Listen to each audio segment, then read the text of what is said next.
Well, every time there's a part one to something, inevitably there's, what is it like how is there anything sadder than a part one that never has a part two? Are there examples of that? Like what is a movie that had a part one that was supposed to have a part two and then just did so poorly that it was like scrapped and now nobody cares? Right. Sometimes you catch me flat-footed on this show. Like you'll say, "Hey Pete, when's the first time you got kicked in the groin or something?" And I'll be like, "What? What year did Benjamin Franklin die?" Like, yeah. Right. This question, you could not have been more perfectly teeing me up for. There is nothing more depressing or sad than a part one that doesn't have a part two. Two things that jumped to mind were that I think it's the 1970s, maybe it's the 80s. It's decades old. The cartoon Lord of the Rings rendition where like it wasn't like one film per book like the Peter Jackson ones. It was more like, I think it was supposed to be two parts where like the first film I think has events from like book one and book two, and then the second film would have continued and finished the story. And to my knowledge on internet searching, there was never a part two. There isn't, no. One that's the last example, and the more like I am a little still upset about that, is the 2004-ish, but early 2000s series of unfortunate events with Jim Carrey. Loved those books growing up. They were part of my childhood. I even reread them like maybe 10 years ago when I was not as young, and I just for nostalgic reasons. And so when that first film came out, I haven't watched it in years. Was it perfect? Probably not. Was it amazing? Probably not. But it still was a fun embodiment of like a childhood story for me. And there was like 10, 11, 12 books. So I was excited to maybe not one film per book, but at least get some continuation of it. And it never came. It was just the first film, and that was it. Hold the phone. Mm-hmm. Return of the King, 1980. Are you sure? And it is. Yeah. Oh, yeah. It is that animation style. Are you? I'm. Yes, because it's the same. It finishes off the trilogy because there's a Hobbit. Okay. In that animation style from what's the year here? 1977. Okay.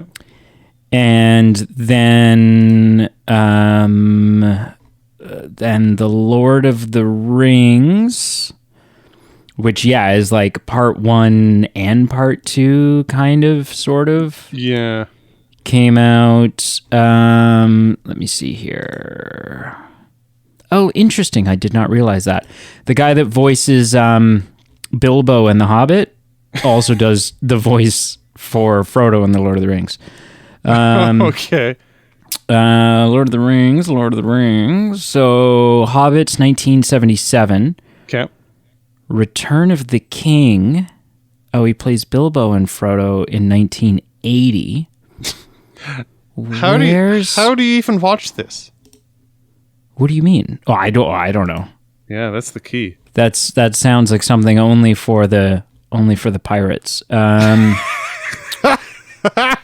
I like at this point. I mean, for sure, a 40-year-old film that was not mainstream, absolutely. But the cast is all different. What is happening? Is Brady's mind gets blown.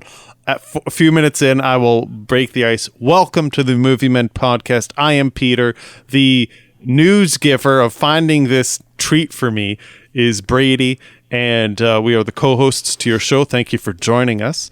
And is Brady teased at, this is part two of a fireside chat series where we sit down and get to know the Movie Men because, it's been almost 200 episodes. It's been 3+ years. So, I mean, if not now, when should you get to know them?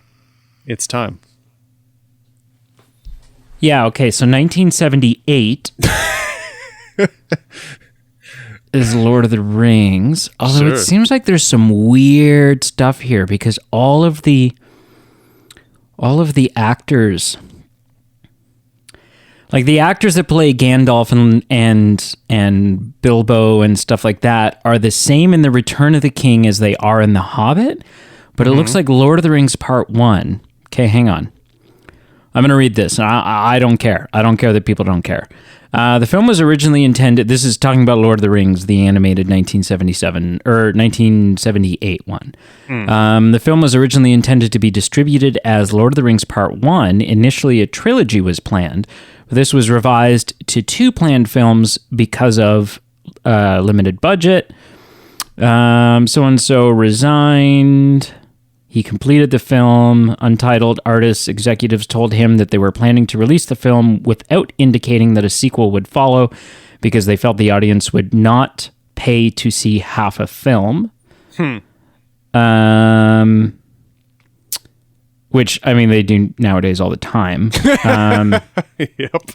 Although they found the film financially successful, failed to overwhelm audiences, did begin work on a sequel, and even had some B-roll footage shot. Because, yeah, it's kind of like a weird mix between... Like, the orcs are, like, real people. Yes. Do you remember that? It's kind of like a weird blend. It was a weird blend. I do remember that. That's true. Some B-roll, the film, October, still referred to the sequel.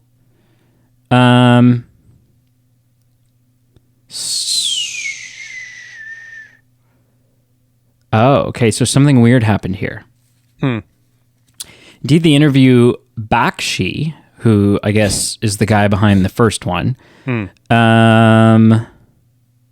talked about doing a part 2 film, picking up where this leaves off, and even boasted that the second film would pick up on sequences that were missed from the first book.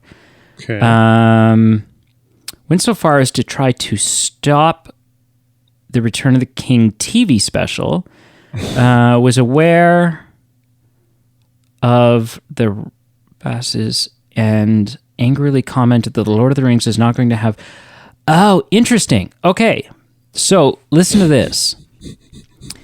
Would you not have thought, and maybe I'm just like, maybe this is like the Mandela effect. Would you not have thought that like, have you seen the animated Hobbit? I feel like I have, but if it's been so long, I may have not. Okay, so would you not have thought from, like, but you've seen like pictures or like, you know, whatever. Yeah. Would you not have thought that that was made by the same people and it's the same animation style as that Hobbit movie? That's the same as The Lord of the Rings? You would assume. Yeah, it's entirely different. So The Hobbit TV special came out in 1977. In 1978, a whole different director, different animation style, different everything. Because if you think about it, so I've seen The Hobbit, like the 1977 one, and it is not a live action cartoon blend. It is very much animated. Okay. And yeah, I'm looking at screenshots from The Lord of the Rings now, and it is night and day different from The Hobbit. So a different director and a different like animation style in 1978 come out with The Lord of the Rings and plan on doing a sequel. And for one reason or another, and as they're planning this sequel, for some unknown reason, the people who did The Hobbit are also planning a Return of the King TV special. And totally skipping over the first 2 books. And so as a result, this and a couple other reasons, the proper sequel to The Lord of the Rings got canned. It never came out. So there is a 1980 animated Return of the King, but it's by the same people who did The Hobbit, which incidentally is not the same people who did The Lord of the Rings. Okay, that fills in a lot of blanks, because I remember scrolling the crevices of the internet, and there were so many people that were just so upset that there was never a sequel to the first film. And so that those puzzle pieces make a lot more sense now. that because I was thinking, where did this third film come out of the blue, or the Return of the King film come out of the blue, that all these people on the internet were still upset that a sequel never existed. So it's kind of a sequel, but not really. Yeah. Found the 2 years spent on Rings immensely stressful, the fans' reaction scathing. He took comfort in blah, blah, blah, blah, blah. Years later, he called their film an awful rip-off version of The Hobbit. So yeah, he basically... He like tried to boycott, like he tried to get the Return of the King TV special that was going to happen to not happen.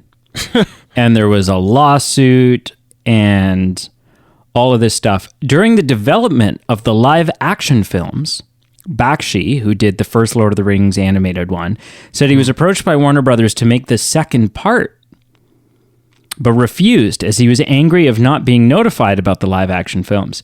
He did use renewed interest in his films to restore it to DVD and had the final line redubbed to bolster the film's sense of finality. Interesting. But it seems like they are still, like, it'd be interesting to watch the two of them. Like, it'd be interesting to watch The Lord of the Rings and then The Return of the King by the other company, because just they do seem... Yeah, well, and they do sort of like I have the IMDb page pulled up here, and they are like being lumped together as the Tolkien animated collection. Right. So, yeah, I don't know. Huh. What a fascinating rabbit hole that we've gone down, and very pertinent to episode 200. Wink, wink, our nudge, next nudge. episode. Yeah. When we review The Hobbit trilogy. Yeah.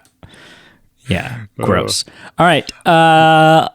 Hey, let's do a thing. Listen, I am inexplainably nervous. Not like, and I don't know why. Like, I don't have any fear. I'm not feeling fear. You're excited. I'm excited, but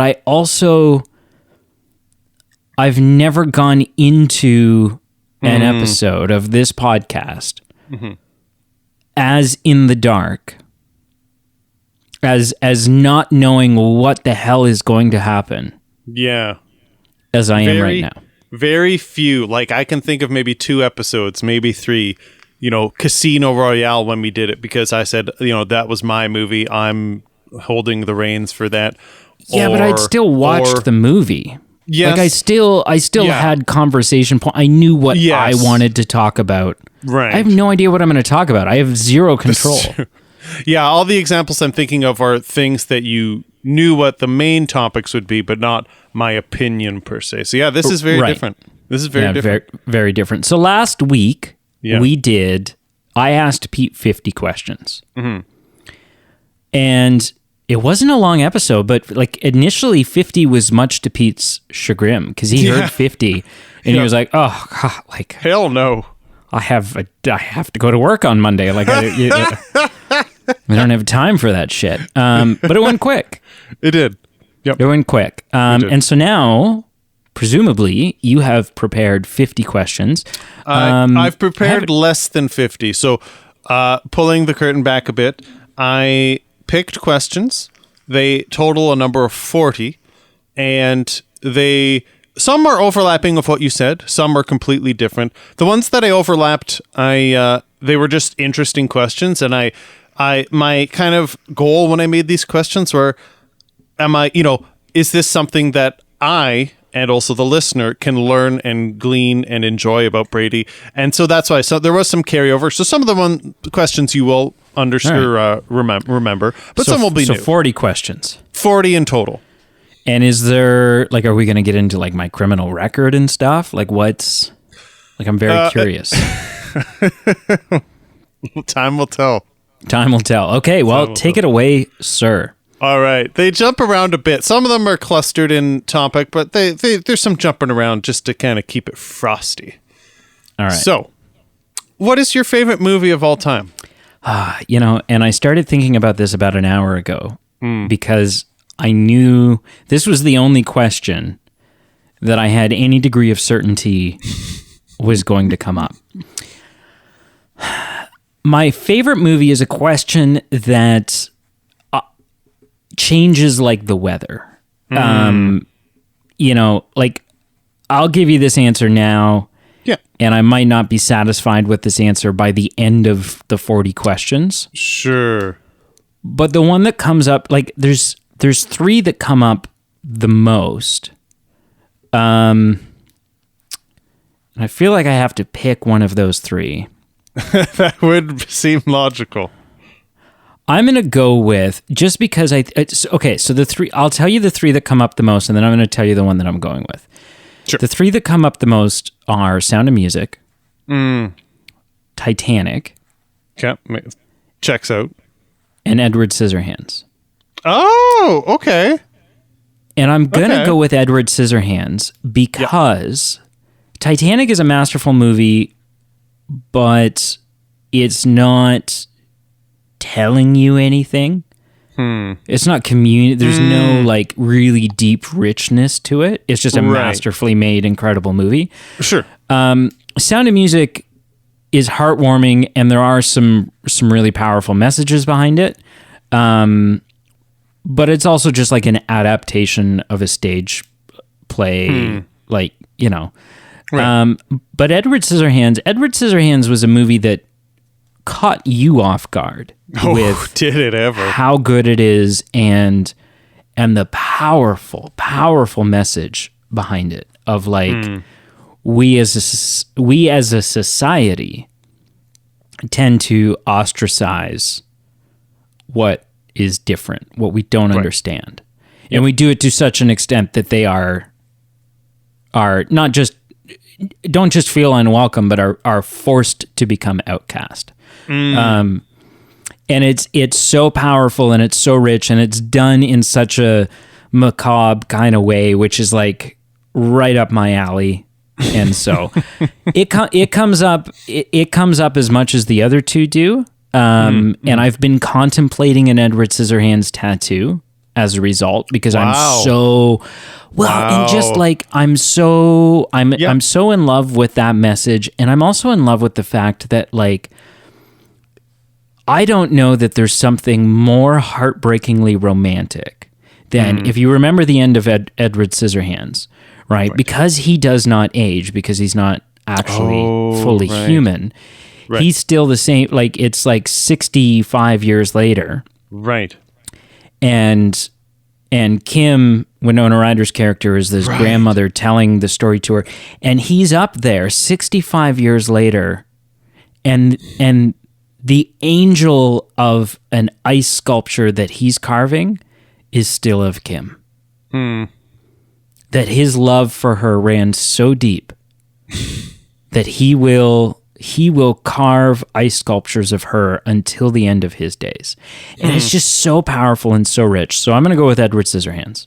Cool. I hope that won't count as a spoiler for some listeners.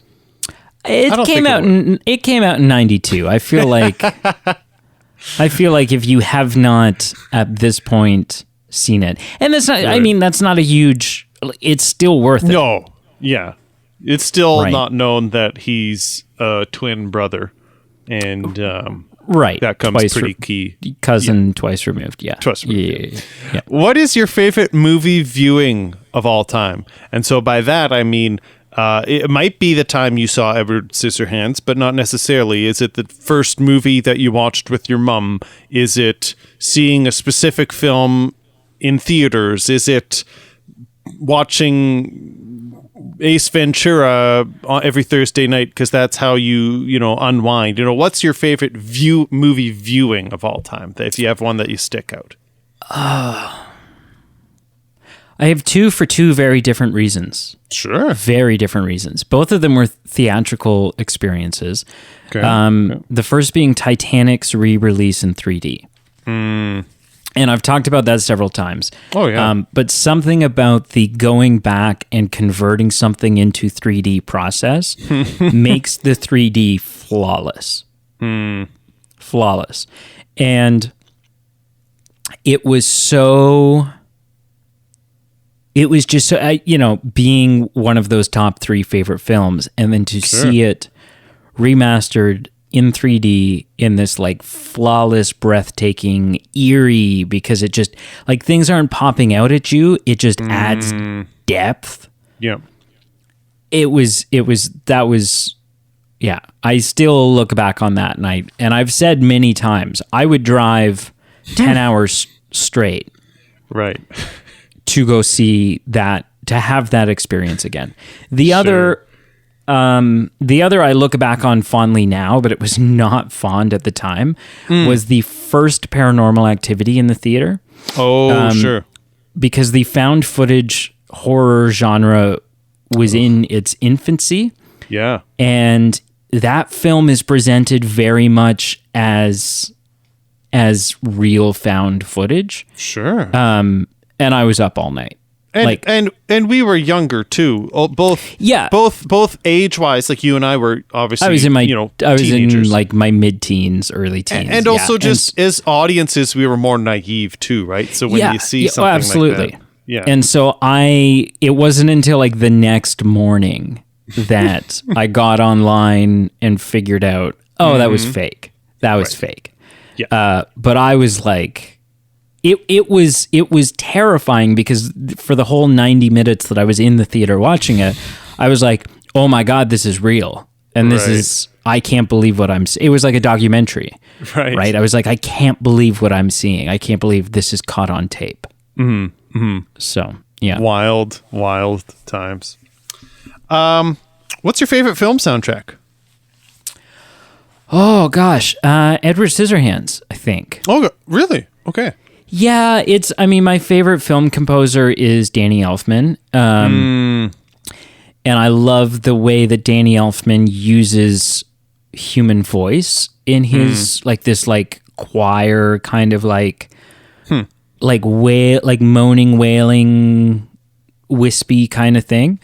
And it's especially prominent in the Edward Scissorhands soundtrack. Okay. Yeah. Cool.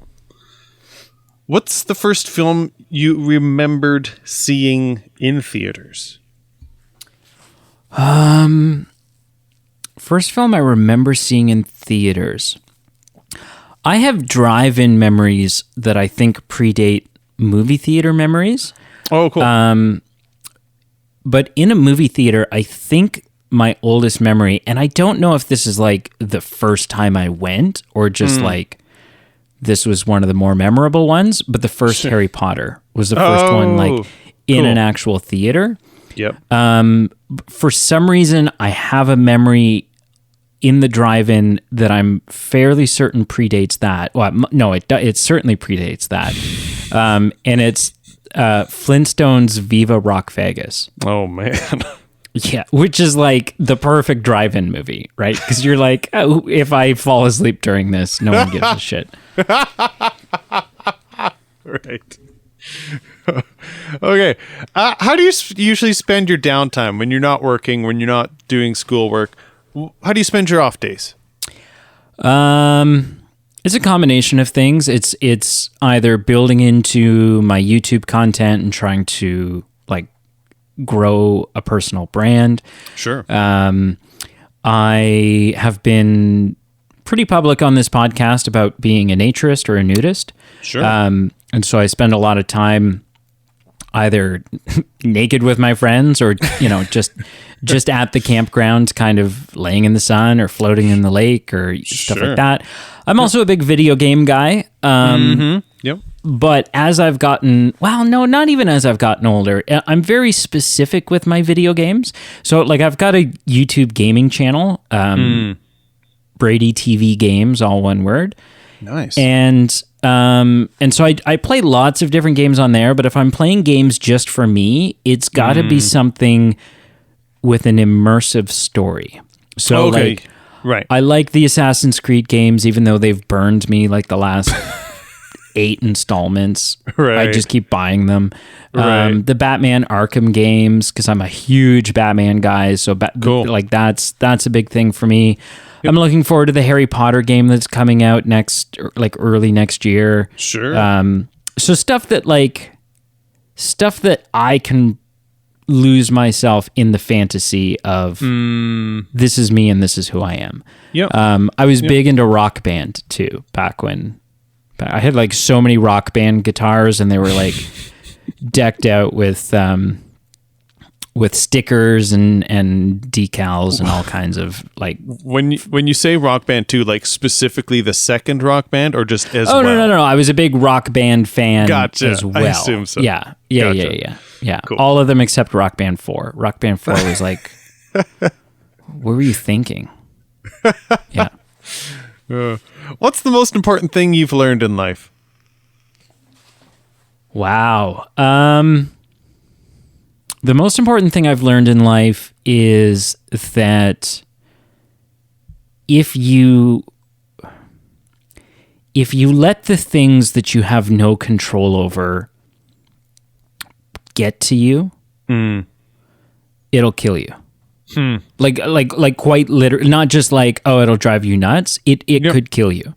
Yeah. Because you can find yourself so far down a mental wormhole that either it starts that your mental health becomes so deteriorated that your physical health also starts taking a toll, or, and slightly more grimly, your mental health takes such a toll that you start taking physical actions against yourself. Sure. So yeah, basically that, and this is way easier said than done. Easier said than done. And it's something I still struggle with and work on every single day. But that you're not in control of other people. You're not in control of most situations. You can't, people are going to you can't prevent other people from making mistakes. No. Right? Just because you've made those mistakes, you can't, like, you can impart your knowledge, but at the end of the day, the only thing and person that you have any say over is you. Yes. And trying to extend your control past that will maybe work for a while, but ultimately it will hurt you. That is a good one. Just controlling what you can control. Yeah. My goal for this, by the way, because you had like 4 questions last time where you're like, oh God, like, I don't know. I don't know. Pass. I'm planning on having just like a baller answer. Sweet. For everything. Good. Well, in that case, what's the most embarrassing thing you've ever done or ever said in public? Ever done or ever said in public? Is there like an age limit on this? I don't think so. As long as it's happened up until now. So when I was in kindergarten, no, this is a good one. This is a good. Sure. It's good though. When I was in kindergarten, I had not quite yet mastered the washroom by myself. You know what? There's no shame in that. Like, no. Yeah, kindergarten. Yeah. And I don't know. This just like sticks. I don't have like many. I could map out the kindergarten room and all the activities that were in there, but I have very few memories of kindergarten outside of that. But I do remember being a kid and it must have been like the first or second week, or like maybe I was just like holding it at school and one day I couldn't, or sure. whatever it was. Yep. And I was in the kindergarten, like our kindergarten washroom, or our kindergarten room had a washroom in it, because I don't know, then you don't have kids like wandering halfway through the school to like, whatever. Yep. And I had gone number 2. Oh man. And had not mastered wiping myself. Oh shoot. And through the door, wasn't like had to get the teacher to help, insisted and like stayed in the bathroom until my mom came to the school. Oh no. To help. Yeah. Yeah. Shoot. And I don't, and it's not like I remember any fallout from that. Like I don't remember being teased or that it was like, that it ever became an issue. Good. And I don't even know that I was that embarrassed. Like I think I just had my heels dug in and I was like, no, this is the way this is happening. Sure. But yeah, like looking back on that, I was like, okay, that's a little, right. It's a little embarrassing. Well, kids, we all do things when we're kids. Yeah, for sure. What film or TV series would you erase from your memory just to view it again for the first time? Oh, Back to the Future. Good answer. Like Good all answer. three of them. Sure. Yeah. Which because that's the only one that I guarantee I would appreciate as much. Yeah. Like That's so fair. so far as to say, like, I don't know if I sat down to watch Star Wars for the first time today. I don't know if it would hit the same. Like, I don't know if I would fall in love the same What about way. Lord of the Rings? I don't think so, because Lord of the Rings is the only Yep. film series set in that kind. Like, I don't like medieval type movies. Yes. No. Yep. And Lord of the Rings is the one exception to that. And I think it's because I grew up with the book, The Hobbit. So I already loved that world. Sure. But I don't even know if Star Wars would hit the same way. Right? Yeah. So like, yeah, but Back to the Future, I feel like is just objectively good. It's just like objectively fascinating and intense and easy to follow. Like you have to want to like Lord of the Rings to like Lord of the Rings. If you go into Lord of the Rings going, I'm not going to like this, then you're not going to like it, because it is complex and it takes a little bit of work as a viewer to follow along. But yeah, so I think Back to the Future. That's an interesting answer, and interesting that you said it had to be all three films. I'm curious to when the day comes when we review them if I agree with that, because I've got a hunch that 2 and 3 don't hold up for me, and it's just a one and done deal. But they're not near as good, and they're only and they're wow, 2's pretty good. 3's just much different. It's Back to the Future falls into the same category as Lord of the Rings in that not the only way, but by far the superior way to watch it is to just sit and watch the trilogy. Right. Because it all happens back to back to back. Mm-hmm. Yeah, that's fair. What's the last concert you've been to? Green Day. And it would have been 2016 or something, like a long, that's what, like 6 years ago. Jeez. Yeah. When you said 16, I'm like, oh yeah, a couple years. And then, that's 6. No, it's like 6 years ago. Yeah. It's why, I like concerts. There's not enough bands. Like if Green Day comes to town tomorrow, I'm buying tickets. Sure. There's just like, regardless of the cost, but there's just not enough bands that I want to see live bad enough. Right? That's like fair. I love concerts. Yeah. But there's not enough bands that I know enough of their music library for. Yeah. That to I'm sit like for 2 hours of every of their songs. Yeah. On that note, what is your favorite concert? Maybe you've said it already. And what's the worst concert you've been to? So my favorite concert, I'm going to exclude like bands that we saw at events when I was in youth group, because those weren't really concerts. They were just like bands that showed up. Yeah, sure.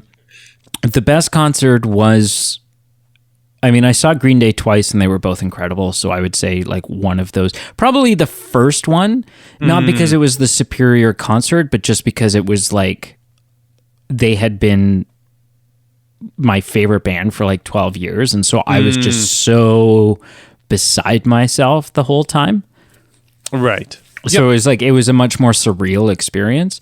The worst concert I've ever been to, and not because I don't like their music, but we went to go see Faber Drive in a town not far from where you and I are originally from, this town called Mount Forest. There used to be a theater there called the Roxy Theater.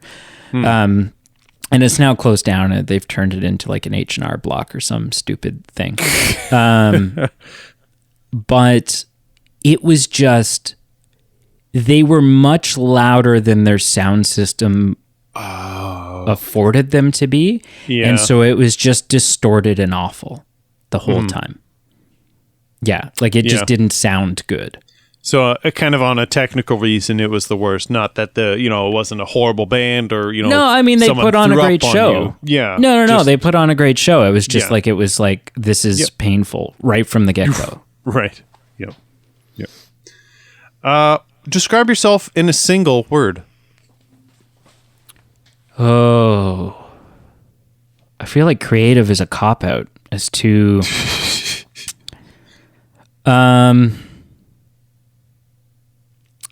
Man, like there's so many different sides to me, right? Like I could be like, I could go with creative. I could go with determined, but again, that's like a cop out. I could say neurotic, which is like a totally different, it's equally accurate, but this is like a completely different side of me. I'm going to go deep with this. I'm going to go deep. I'm going to say broken. Okay. And I think it's interesting because not everyone, creative would not apply to everyone. Determined would not apply to everyone. I think broken does, but I feel like it's less cliche of an answer because much fewer people would identify with it or be willing to admit it. And if so you I'm were to say broken. If you were to say broken, I would amend it if you were asking me, and I'd say Brady is unfinished. Sure. Yeah. Back to the Edward Scissorhands thing. Yeah, well, to me, finished. broken has like a down connotation to it that like, I don't think you're broken. I don't think you are bad. And so for some reason in my mind, when I think of broken, I think of bad things. So I'd say you're unfinished. You're Yeah, but broken's not always bad too, right? If someone says like, oh, I'm going to break the mold, like that can be a really good thing. Right, but then someone might say, I'm going to break my hip, and that's not good either. Well, unless you're trying to make a claim and you're like getting out of work that you don't want to do. No, definitely right? not. There's a silver lining everywhere. There is. All right. Do you believe in the supernatural? And by that, I am strictly talking about ghosts, spirits, demons of that cut. I would say 80% yes. Sure. Yeah, that's 80% yes. It Cool. doesn't really need a further explanation. Sure. Do you believe you've ever had an encounter with the supernatural, as defined as the previous question? Again, 80% yes. So one time, only once in my life, did I experience sleep paralysis. Oof. So for anyone who doesn't know what that is basically where you wake up, like your brain is awake, your eyes are open, but the rest of your body is still sleeping. And I'm chuckling. It's not a funny experience. It's not. So you can't move. Like you physically, you're sending, your brain is sending signals to your arms and your everything to like get up, but you can't.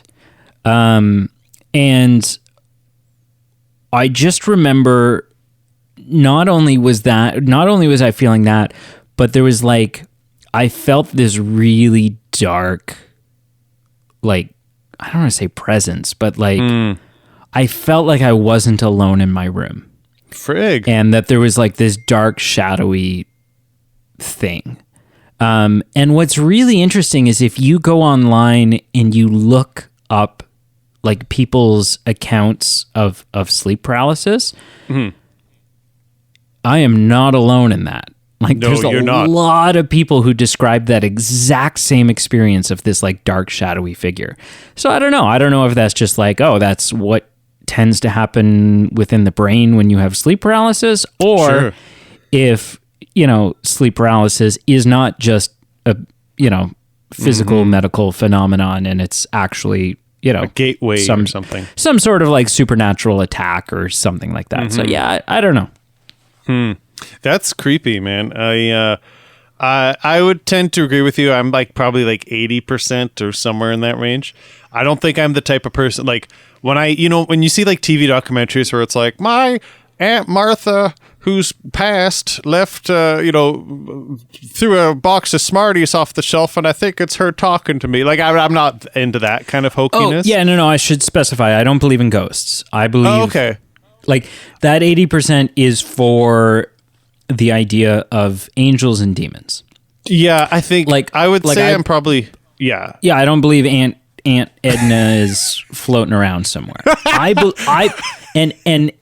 believe that if you like people who mess around with Ouija boards and stuff like that, and think that they're talking to Aunt Edna, it's not.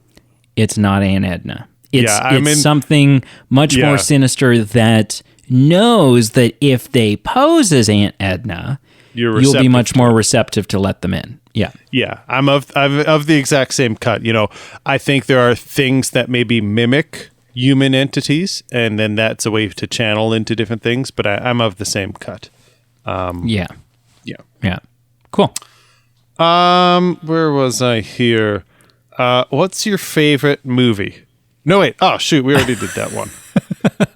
Do you believe in extraterrestrial life, which is different than supernatural?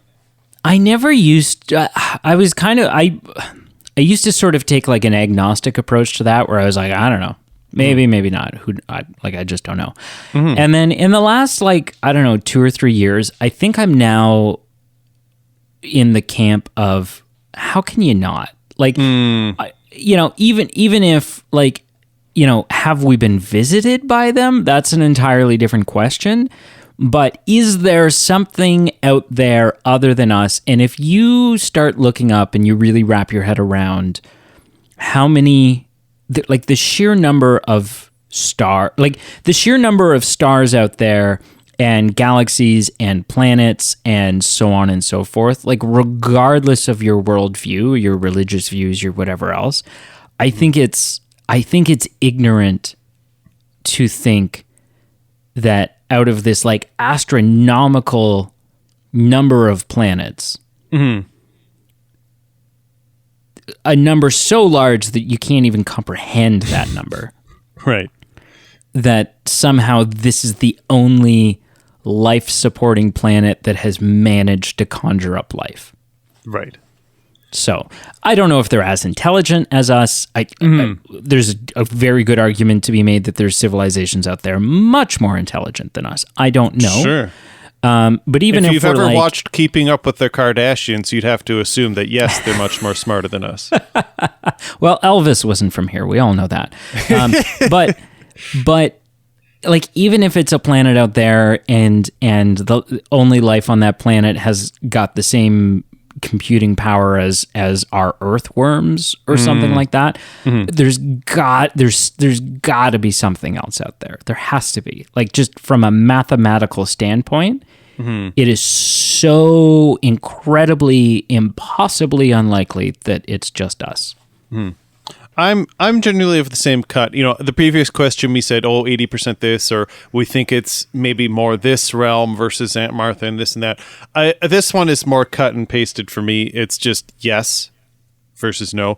And where the debate would come in would be exactly what you alluded to. Is there a chance that we could swab something, put it in a petri dish, and realize that there's life? I would say quite certain that is happening. Oh, yeah. Is it? I don't know that they visited us. I don't know that the Area 51 bullshit is all. No, and that gets into it. Is it enough for that, a being to walk upright or a being to communicate with themselves, with us? That, I don't know. We can have a debate, but I agree. The Area 51 thing, when things get weird and say my Uncle Carl was abducted for a week and for him it felt like 5 minutes, but he was really gone a week. There are... I don't believe there are humans that have had their anal cavity explored by little green men. That being said, No, sorry, I should be clarified. That But you have an you have an experience. You have something to. No. Have you had a close encounter? No, I'm saying, on a side note, I agree. I don't think the majority of those are correct. Maybe people's perceptions they're not just making it up. They actually felt that it happened when really it didn't. It's hard to know. But there are weird, not trying to get down the rabbit hole here, but it is interesting, some of the accounts that people give of just altered space-time where they, wait at a bus stop for hours and hours and hours, and in reality, between when they got dropped off by someone and picked up by the bus, it was like a minute. And the opposite, where someone, is missing and they're like, hey, where were you for hours and hours and hours? And they say, hey, I was gone. I was, quote unquote taken, and just these altered things. So is it people's just altered sense of reality? Maybe is it people with things that in the human condition are similar to sleep paralysis, where their perceptions are off and things are weird?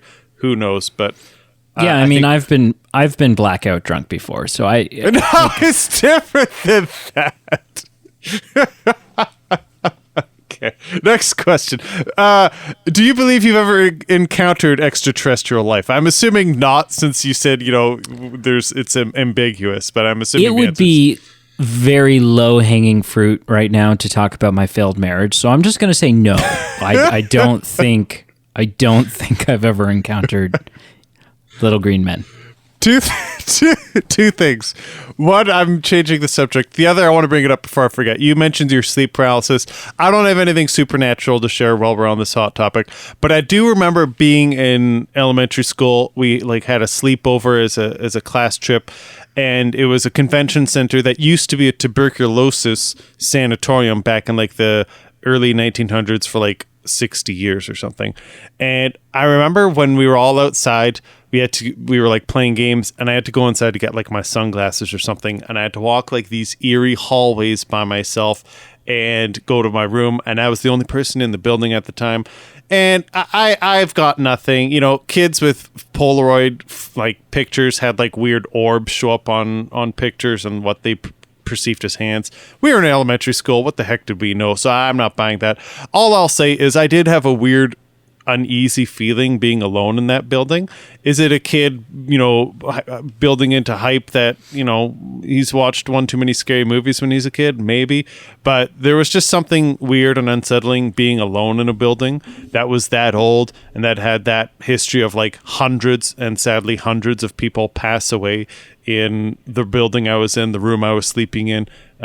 So all this to being said, it's a strange world, and there's a lot of questions that we don't have the answers for, and that's what makes it interesting and exciting. Oh, absolutely. Okay. Speaking of your extraterrestrial life encounter. Yeah. Which I didn't have. Which you didn't have, to clarify. When have you been the most scared? Oh, man.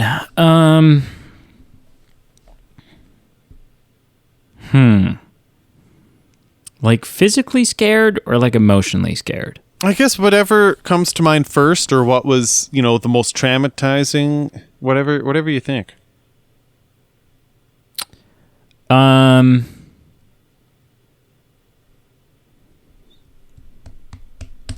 when I was married, I had there was a time when my stepdaughter she was less than a year old.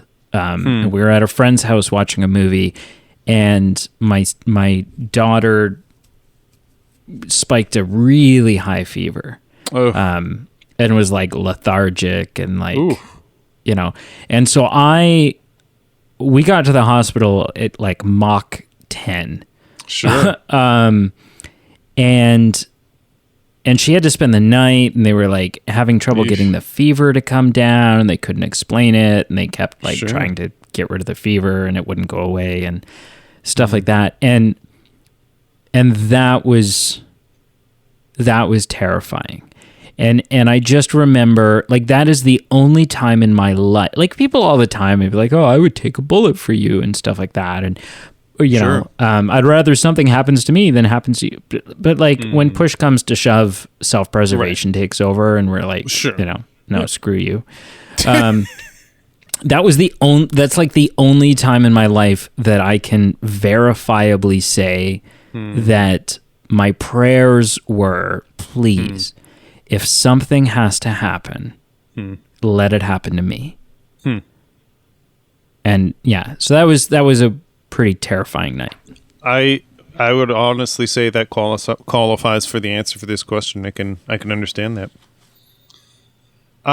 When was your last relationship? Like outside of the one that I'm currently in, or Well, I guess if it's still a current relationship, you could go with that one. That's okay. Yeah. So like now. listen. That's a copy. Some of these are copy overs from what you asked me. So I'm just asking you. Yeah. So like now, but like outside of that, 2018, February of 2018 Cool. is when that relationship ended. Cool. When was your last relationship with a coworker that you started a podcast with? No, I'm just kidding. Where is your dream? Where is your dream travel destination? Lots of places, but I mean, Sure. one If you had to that pick one. one that I always go back to is I want to go to Ireland, but I Oh! want to go to like not Yeah. like metropolitan Ireland. I Oh, want to go heck to no. Ireland that feels like Hobbiton. Sure. Like I want potato fields and a little stone, like cobblestone pub, Mm-hmm. and you know, like I want Ireland, the stereotypical Ireland that we all Yep. picture. Yep. No, that's completely fair. What's your go-to food? Not just, hey, you know, what's convenient, or, you know, you're running late that night, where do you pick it up? Like, what's your ideal food for enjoyment and just desire? Like, what's your go-to? Sushi, but I don't have it very often because it's so damn expensive. Oh, right. And I'll only do all you can eat sushi because I'm like, Oh. I don't want to order, you know, I don't want to order like a sushi boat. What the like? We just had all you can eat sushi the other day, and then later in the day, like it just came up and someone's like, "Hey, do you want to come over to our house, like to go swimming at the pool?" And I was like, "Yeah, I guess," but I was just like so full and like So bloated and so like, bloated, like the salty this, and I was just like, because you just keep eating because it's so damn expensive. You just like you gotta gorge eat it. yourself more during all you can eat sushi. well, than and you do can't leave any any other buffet behind because it'd be situation. so wasteful. So it's Well, like and I they got start yeah. and they always threaten you. They're Yes. like, you know, we Well- will charge you for excess, you know, blah They blah blah. So you're like, oh, it They turns like out that and- statement on its own was like, they will threaten you and Yeah, they will and- charge you for the food you don't eat. And part of all you can eat sushi is always finding something on the menu that you don't know what it is and you've never had. And Sure. sometimes that's a win and sometimes it's Oh. not, but you still have to finish it anyways. For sure, because it's a waste. Yeah. Yeah. Cool. Sushi is good. Sushi's good. What's the most meaningful gift you've ever received?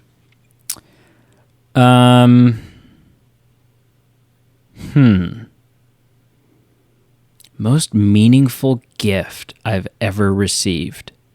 This is going to sound strange. Sure. Like I've been given better gifts. I've been Of given course. gifts that like show that someone really knows me and really gets me more than this. But I was just like really down this one day. Like it was just, I was like swamped with school and it was like a holiday weekend and I couldn't go spend it with family because I had like 8 assignments to do and stuff like that.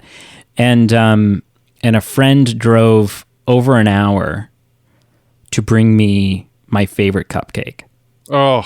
and spend That's like sweet. like 10 minutes with me. And then they had to leave because I was like, I got to work. I got to go back to. And so I think Yeah. that just because I was so low at Yeah. the time and Yeah. it brought me up so much. Like I said, like Christmas and birthday gifts and stuff like that. Oh, I've had sure. better gifts. I've had course. gifts that's like, oh my gosh, like this is the perfect gift. Like I couldn't imagine a better gift. Yep. There was nothing special about the cupcake. It was just like, it was such Still. a thoughtful act. Yep. No, Yeah. That's very cool. We asked your ideal travel destination. Where would you live if you could live anywhere in the world? Same or different? No, I'd live in like, I don't know, like somewhere warm, but still like I wouldn't want to live in Cuba because like I would want like Cuba climate, but with like Canadian internet and healthcare, right? And stuff like. Do you know what I mean? Like Cuba's still like, or Costa Rica or something like that. Like there's still.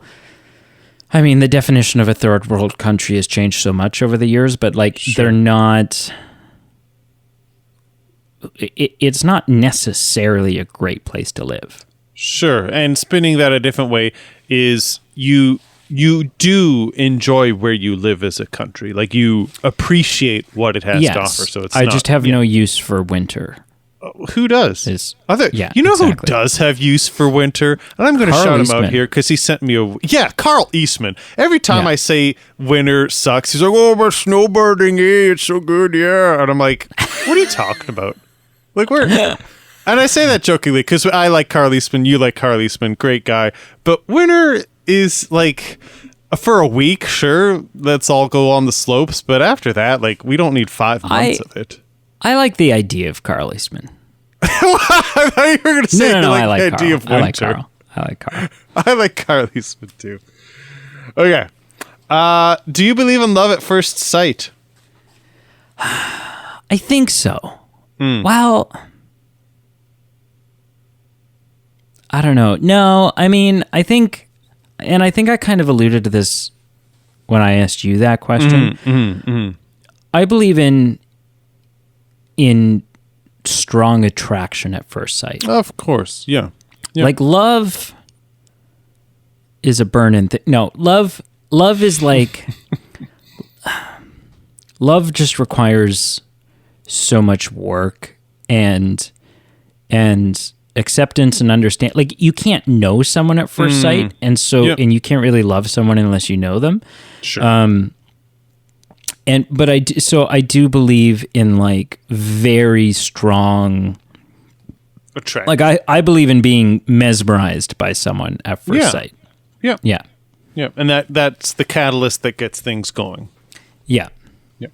If you could go back in time, what period or what era would you live in? 1950s. Oh, okay.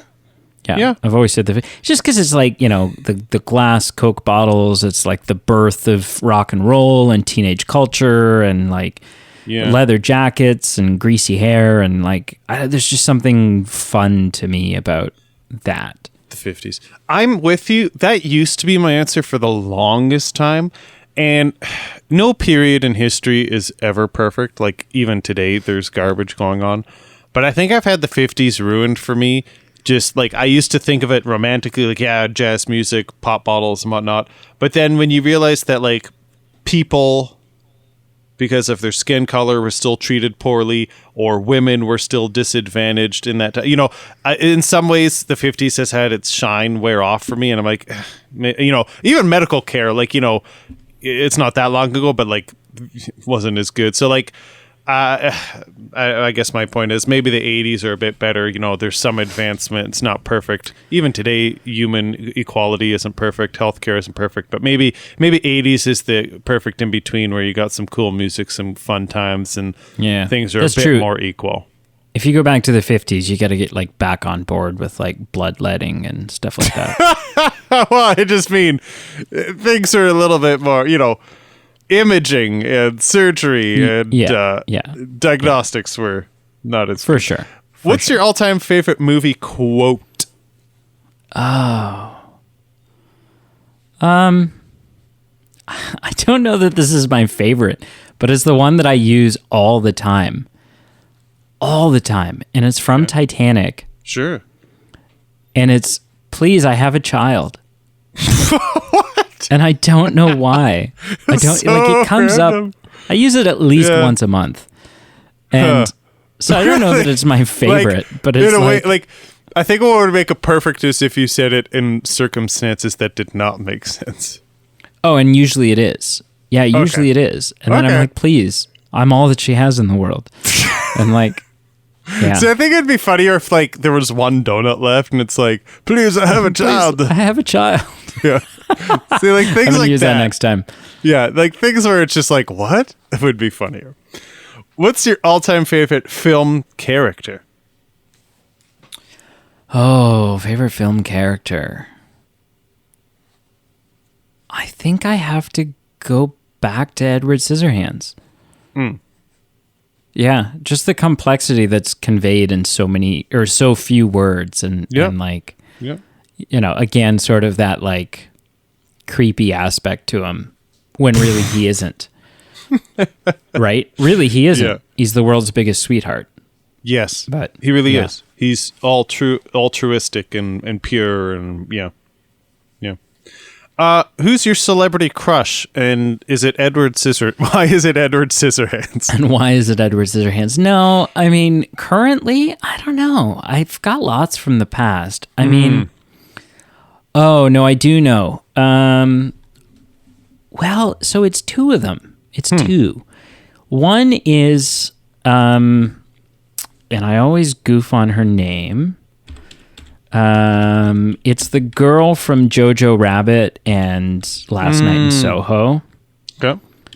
Her name is Catherine O'Hara. Thomasin McKenzie. Oh, cool. So I like her. And then so we've finally started, I've been talking about her for like months and months and months and months and months. Finally started rewatching Stranger Things. Nice. So have I, actually, coincidentally. Where are you? And like halfway through season 1. Like just started. I'm on season 2. And I don't know what it is, but Natalia Dyer, the girl that plays Nancy, there's just something about Nancy's personality. Like, I don't even know that it's like a physical attraction as much as it is just like a like her smile and her personality and you know what. And I don't even know if that one still qualifies. I just remember like the last time I watched season 1 was like 6 years ago. Sure. And I remember watching it at the time and thinking like, ooh, I have a crush on this girl. And so that's like popped back into my head rewatching it, but I don't know that it's still like active. Sure. Fair enough. Who's going to play you in the Brady Hernandez Martinez biopic? Who would I want to, or who do I think is like a good fit? Who do you want? Well, it's Ryan Reynolds. I mean,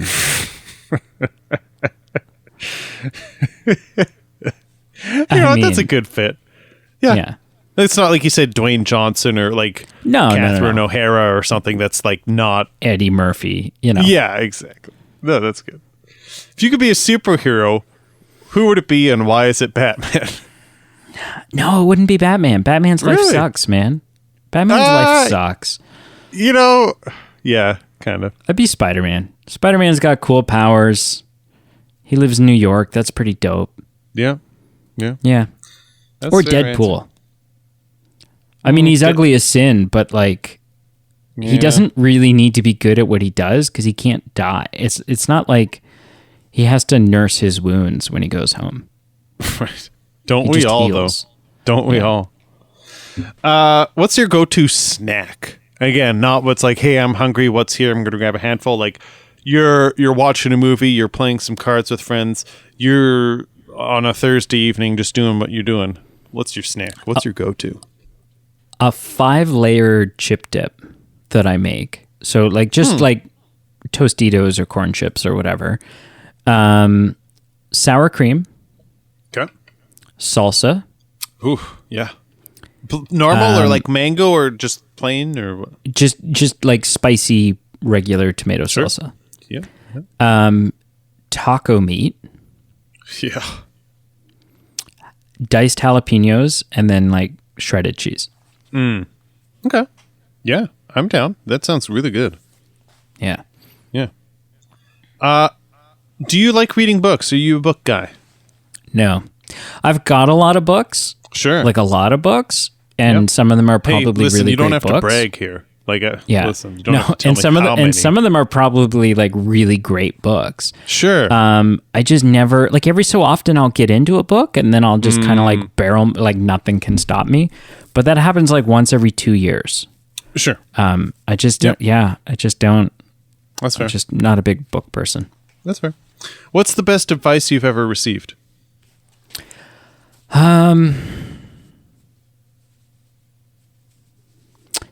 The best advice I have ever received, I received like 2 days ago. That is hot off the press.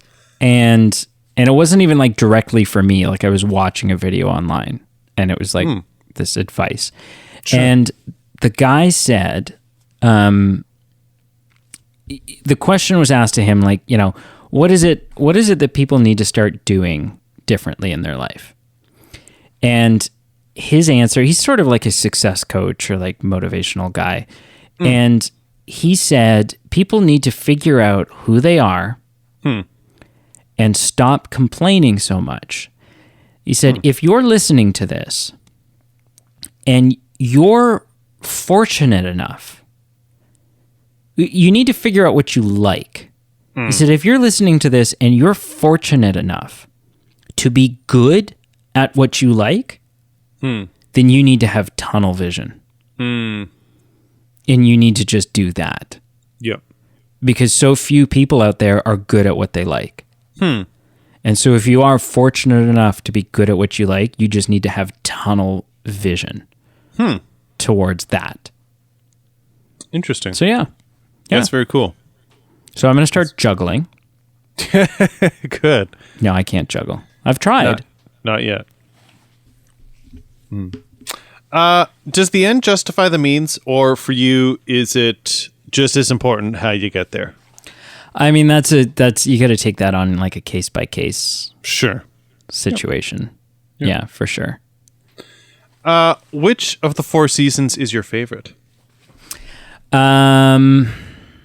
Summer. Yeah, I mean, like as a nudist, summer's like our time to frolic. Like, you know, like I do like fall. Yeah. I don't like spring. Spring's just like, ugh, it's wet, it's gross.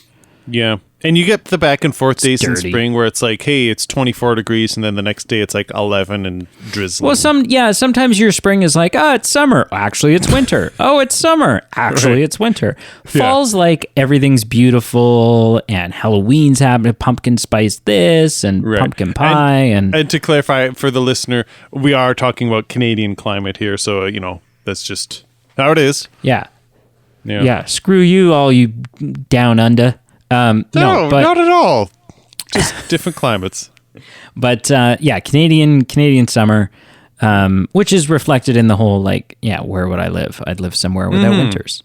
Because I want snow a week leading up to Christmas and then like a day or two after New Year's. I'm not even that. Outside of that, I have no use for it. I'm not even that picky. Like, I can have a green Christmas every year. It's more like, hey, maybe in January I'll fly somewhere where there's snow to spend a couple weeks, get it out of my system, and then I'll go back to somewhere warm. No, you need like a really good snowstorm a couple of days before Christmas so that everything's like blanketed. Because the Christmas lights on green versus Christmas lights like reflecting off the snow, it's a much different thing. There's like that glow of the lights on the white snow. Yeah, I mean, to each their own. You're not wrong. But if the biggest problem I have in my life is that the reflection of the Christmas lights on green just isn't quite as good as the reflection of lights on snow, there's good things going on in my life. That's fair. Doop-a-doop-a-doo. Can you tell me one item on your bucket list that you've either done or still have to do? I want to go skydiving. You want to go, so you have not gone. Okay. I have not. Interesting. And I would do it naked. Oh, sure. I mean, that's the standard, isn't it? If you're not, then what are you doing? Have you really gone? I would be so nervous. Like, obviously, I think that's normal, isn't it? Like, everyone's probably, like, I don't think many people are like, yeah, just like washing the laundry. Or like, I would go skydiving. I would not go bungee jumping. Bungee jumping is on my never, ever, ever list. So why? Why one and not the other? Two reasons. One, like skydiving, like you're up much higher. There's that thrill of jumping out of a plane. Yep. Bungee jumping, they always look like they're going to smack their head off the bridge when they come back up the first time, don't they? Yeah. And two, it's just like it seems very like whiplashy. Like you're just like, and then you're just kind of hanging there until someone gets you down, and it's just like that doesn't like it just doesn't. Whereas like jumping out of an airplane, seeing that view, and then landing, like something about that is like really cool. Very cool. What crime would you commit if you could commit any crime in the world but get away with it? I would transfer Jeff Bezos's account funds into mine. Nice. Yeah, I mean, he rich. That's for sure. Yeah, just something that gets me rich to the point that I don't ever have to think about money again. Yeah, I'd like to think that you'd share some with people, and one of those people being me. But that's another question. And you are welcome to think that. All right, the final question, and if those people at home are counting it, this is actually number 38 because some of the two other ones got amalgamated, and so this is where we are. So this is the last question. Same as the last question you asked me. What would you ask for if you could talk to someone who is no longer alive? Robin Williams. Yeah. Just like to go out for dinner or like spend an evening with Robin Williams. Like you would just not stop. Like you would have to bring so many changes of underwear because you would pee your pants over and over because the man just never shut off. Like he just like you talk to people who knew him really well and they're like, yeah, that like rapid fire, nonstop, crazy, manic comedy, that wasn't an act that he put on. Like that was him. That was all the time, on the camera, off the camera. So, yeah, Robin Williams. It'd be interesting to know because we don't know people we see on screen. Even people we talk to in public. You can't always know exactly all about a human being, but just seeing some of his more emotional roles that he played, I would also like to go for dinner for him because I feel like 90% of the time he'd make you laugh and you'd have incredible, energetic conversations. But just based on make you cry too. I feel like he could make you cry if you were able to open up with him and just have a down to earth, heart to heart conversation where you both just spilled the beans and just got into it. I feel like you could just have a sincere, emotional connection with a human being and just go to town. And absolutely. It's a great answer. I feel like you could just have one heck of a conversation with him. And it's sad. Every time we talk about him on the show, I'm always just sad because it is a sad loss. It was an incredible human being from what we knew from Hollywood. Yeah. I have a question for you. All right. Can you wrap this up, sir? Of course. Well, thank you so much for answering those questions, Brady. Thank you so much for the listener for joining us. What we'd really love for you to do is like, follow, subscribe on Facebook, Instagram, Twitter. Links are below. Like, comment. We love feedback. We love hearing from you. Stay tuned for upcoming things. So in addition to this, we've got our 200th episode, and it's a series coming up where we're going to review the classic, I can call it classic now, I would say, the iconic Lord of the Rings trilogy. We've got some special guests. We've got some fun things lined up. We've got a potential Patreon video streamage going on with one of the episodes. So stay tuned for episode 200. We are excited about hitting that milestone. And also stay tuned for upcoming votes. That's our bread and butter. We let you, the listener, tell us what to do, what movies to review. So stay tuned for votes. They're coming. We're getting back into the swing of those things. And if you feel like supporting the show, check out Patreon. Check out our merchandise page. It's ways for us to give you things back for supporting the show. We really appreciate it. It does help the show grow and continue. And it's ways for you to, get bonus voting power, merchandise, etc. Check out the page. You can check it out yourself. And until next time, we look forward to talking to you soon. Please, I have a child.